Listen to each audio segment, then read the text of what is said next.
Predsednik Republike Borut Pahor se je odzval na mnenje Evropske komisije v povezavi s slovensko tožbo proti Hrvaški zaradi kršenja evropskega prava.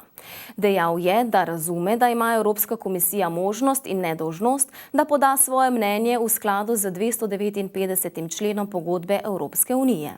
Poudaril pa je, da je Evropska komisija zamudila priložnost, ko bi lahko s svojim mnenjem politično in pravno okrepila prizadevanje za uveljavitev odločitve arbitražnega sodišča o meji med Slovenijo in Hrvaško.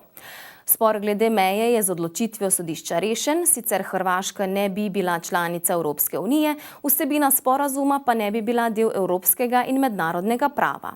Zdaj je med državama samo še spor glede uveljavitve te odločitve.